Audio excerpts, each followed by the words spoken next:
आप सबका सामाजिक अनुसंधान के इस वीडियो लेक्चर में स्वागत है। इसके पहले हमने सामाजिक सर्वेक्षण या सोशल सर्वे के बारे में बात की थी पहले के लेक्चर में, और आज हम सामाजिक अनुसंधान के बारे में बात करेंगे। यह कोटा यूनिवर्सिटी कोटा के समाजशास्त्र के तृतीय वर्ष के प्रथम पत्र के यूनिट 1 का ही हिस्सा है, और ये एक महत्वपूर्ण कॉन्सेप्ट है, अवधारणा है, क्योंकि पूरा पेपर ही सोशल रिसर्च से संबंधित है। तो इस दृष्टिकोण से हमारे लिए सोशल रिसर्च क्या है और ये कैसे सामाजिक जो सर्वेक्षण है या सोशल सर्वे है उससे कैसे अलग है, कैसे इसका फलक, इसका विस्तार, इसकी उपयोगिता सोशल सर्वे से डिफरेंट है, इसके बारे में हम आज बात करेंगे। इस वीडियो लेक्चर में हम सामाजिक अनुसंधान से संबंधित इन 5 पक्षों के ऊपर विस्तार से चर्चा करेंगे। पहला होगा इसके अर्थ एवं परिभाषा को समझने का प्रयास करेंगे, फिर इसकी विशेषताओं एवं प्रकृति पर चर्चा करेंगे, फिर हम समझेंगे कि सामाजिक अनुसंधान के उद्देश्य क्या हैं, और फिर सामाजिक अनुसंधान की उपयोगिता या महत्व को समझने का प्रयास करेंगे, और अंत में हम इसकी सीमाओं को भी समझने का प्रयास करेंगे।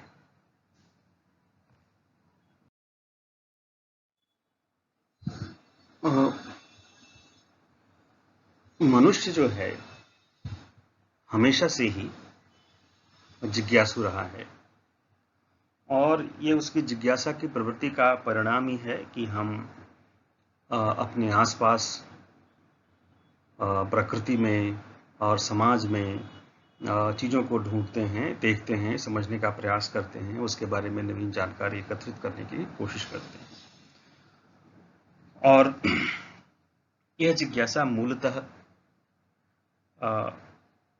समझने की ललक के साथ साथ समस्याओं को सुलझाने के कारण भी रहती है हमारे भीतर।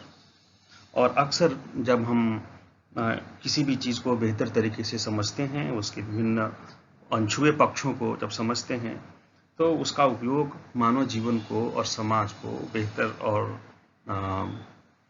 और अधिक सुगम बनाने के लिए होता है।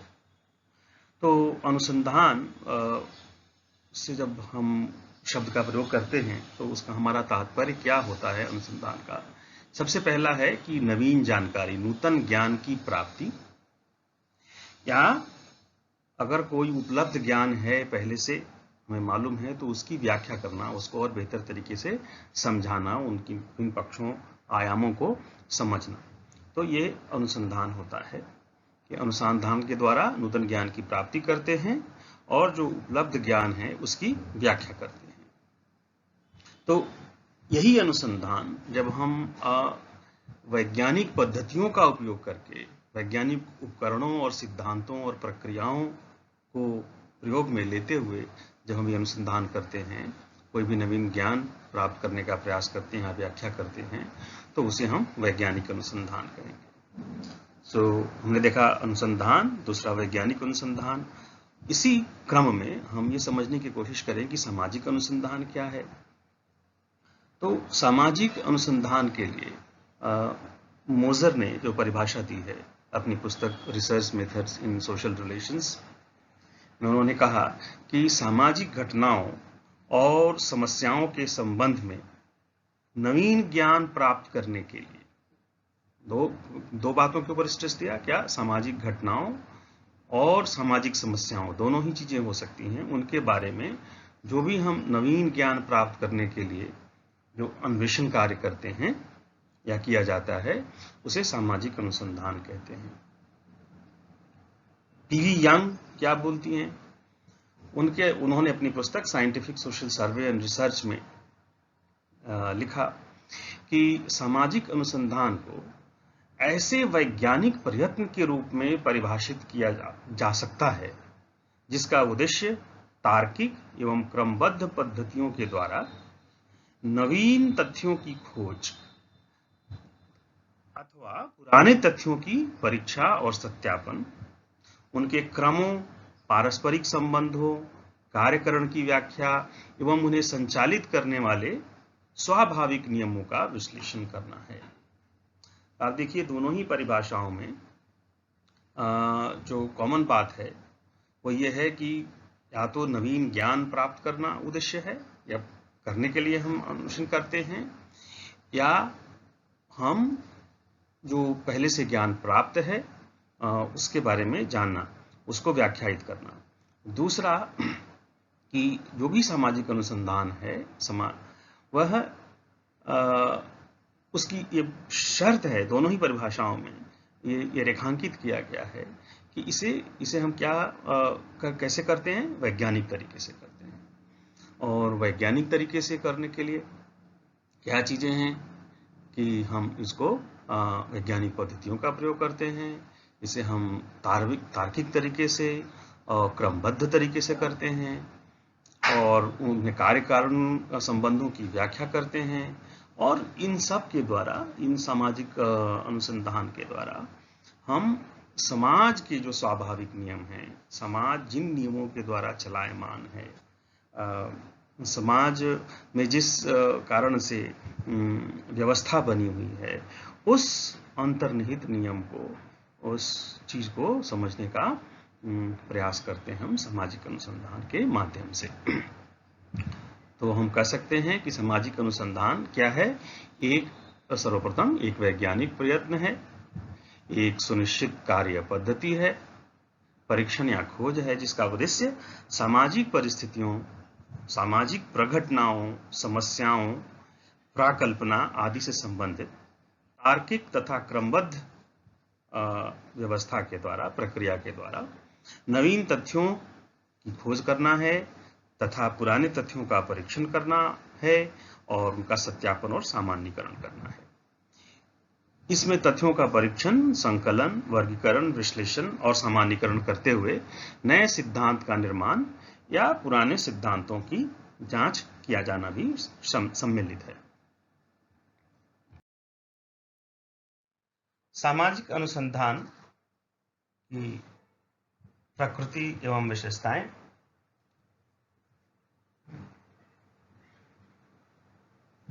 देखिए, सामाजिक अनुसंधान की जो जैसा कि हमने पहले परिभाषाओं के समय भी हमने इस बात की चर्चा की है कि इसकी जो मूल विशेषता होती है वह यह है कि यह वैज्ञानिक तरीके से की जाती है, वैज्ञानिक पद्धतियों का पालन करते हुए किया जाता है।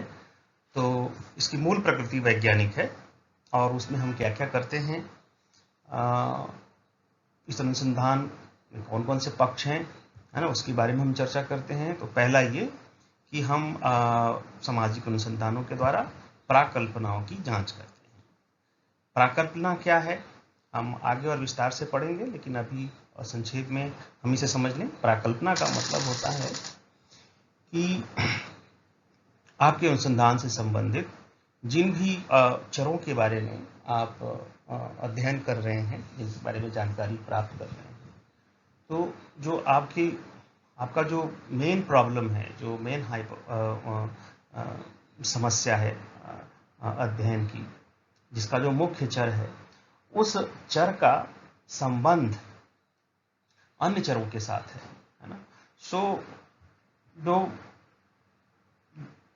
दो या दो से अधिक चरों के बीच, मतलब जिसमें एक जो स्वतंत्र चर होता है और एक परतंत्र चर होता है, यानी कुछ चरों का किसी चर के ऊपर प्रभाव है, उस प्रभाव को समझने के लिए ही आप कोई सामाजिक अनुसंधान करते हैं।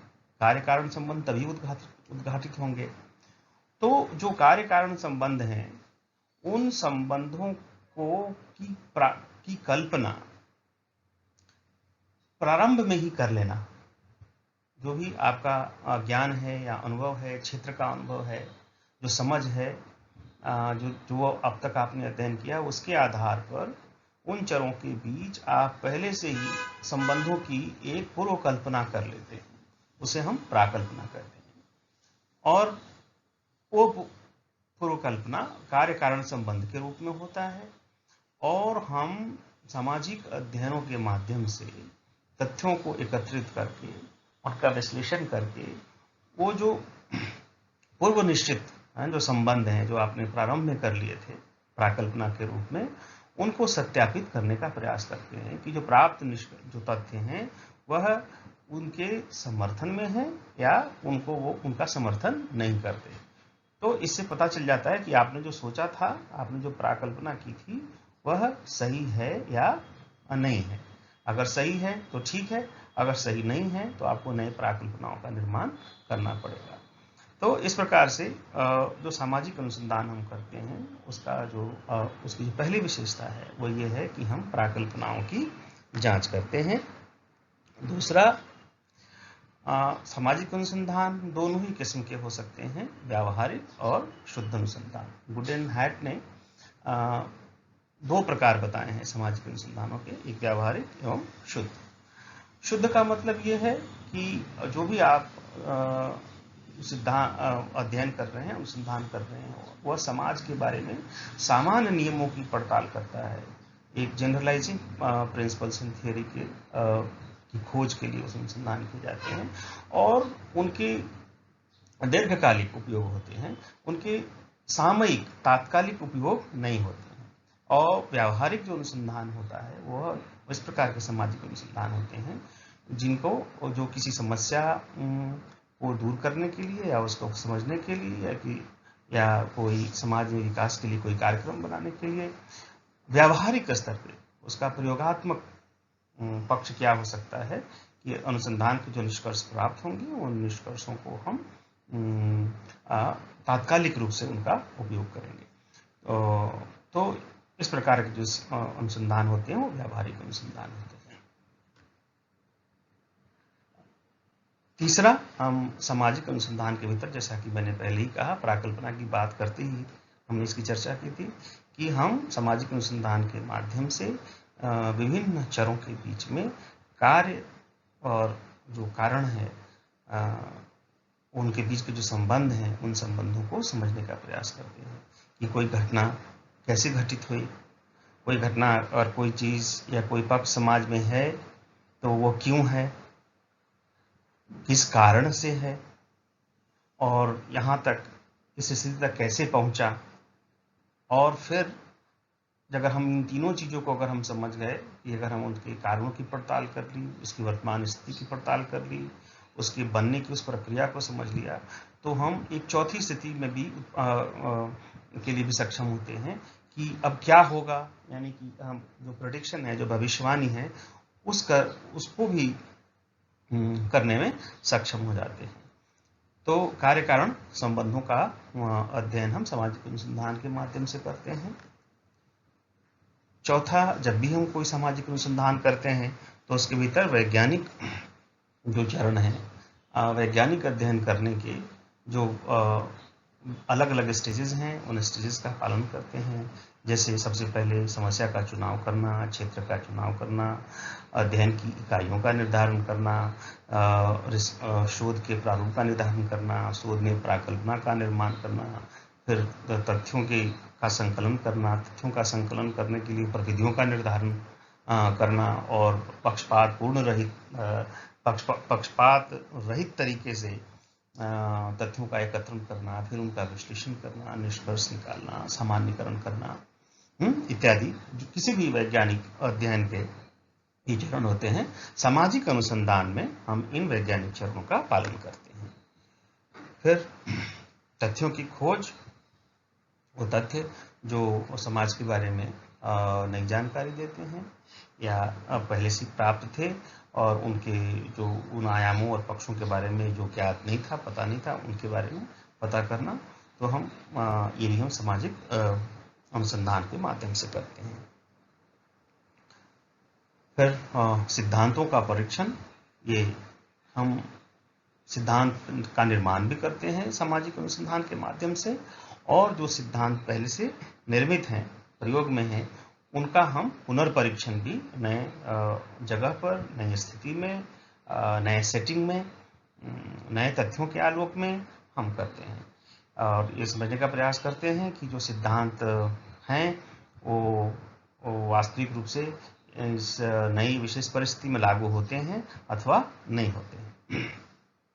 आमतौर पर अगर लागू होते हैं तो ठीक है, आप उसको सत्यापित करते हैं, और अगर लागू नहीं होता है तब फिर ज़रूरत पड़ती है आपको नई प्राकल्पना बनाने का और नए सिद्धांतों के निर्माण की आवश्यकता महसूस होती है। तो उसके लिए रास्ता खुलता है। तो सिद्धांतों का परीक्षण हम सामाजिक अनुसंधान के माध्यम से करते हैं। फिर नवीन प्रविधियों की खोज। नवीन प्रविधि की ज़रूरत ऐसी महसूस होती है क्योंकि या इसलिए भी होता है सामाजिक अनुसंधान के माध्यम से कि जब कई बार आप क्षेत्र में प्राकल्पना की जांच तथ्यों के संकलन के लिए जाते हैं या सिद्धांतों की सत्यता को मापने के लिए जाते हैं, तो आपको लगता है कि जो उपलब्ध जो प्रविधियां हैं उनको प्राप्त करने का, तथ्यों को प्राप्त करने का, समझने का वो उपयुक्त नहीं है, पूर्ण नहीं है और सही तरीके से आप जानकारी एकत्रित नहीं कर पा रहे हैं। तो हम और बेहतर तरीके से जानकारी को कैसे हासिल करें, हम कैसे सत्य तक सही तरीके से पहुँचें, अधिक से अधिक नज़दीक पहुँचें उसके, और उसके लिए आपको कई बार नई विधियों का, प्रविधियों का इस्तेमाल करना पड़ता है या ढूंढना पड़ता है, बनाना पड़ता है उसको। तो इस प्रकार से हम सामाजिक अनुसंधान के माध्यम से लगातार हम अपने प्रविधियों में फाइन ट्यूनिंग करते हैं, उनको बेहतर बनाते हैं और कई बार नवीन प्रविधियों की खोज भी करते हैं। फिर जैसा कि कहा कि विज्ञान में होता क्या है, आप बेसिकली वस्तु स्थिति को, जो चीज जैसा है, जिस रूप में है, बिना किसी लाग लपेट के, बिना किसी मिलावट के आप उसको समझने का प्रयास करते हैं। सामाजिक अनुसंधानों में भी हम सामाजिक स्थितियों के बारे में वो क्या है और किस रूप में है, एग्जैक्टली वस्तुनिष्ठ रूप में, वास्तविक रूप में कैसा है, उस चीज को हम समझने का प्रयास करते हैं। तो फिर और जैसा कि मैंने कहा कि सामाजिक अनुसंधान की प्रकृति वैज्ञानिक है। वैज्ञानिक इसलिए है क्योंकि हम इसके भीतर कार्य कारण को समझने की कोशिश करते हैं, अनुभवी के आधार पे, मतलब वास्तविक तथ्यों के आधार पे, अनुभव के आधार पे तथ्यों का एकत्रण करते हैं, अवलोकन करते हैं। उसमें वस्तुनिष्ठता का प्रयास करते हैं कि वस्तुनिष्ठता बनी रहे, तार्किक तरीके से चीज़ों को समझने की कोशिश करते हैं, भावनात्मक स्तर की चीज़ों को नहीं देखते। उनमें एक क्रमबद्धता होती है, जो वैज्ञानिक क्रमबद्धता हम जिसको कहते हैं, और हम इसके आधार पर सामाजिक पूर्वानुमान भी लगाने की स्थिति में होते हैं। तो इस प्रकार से सामाजिक अनुसंधान की प्रमुख विशेषताएं हैं और उसकी जो प्रकृति है वह वैज्ञानिक है।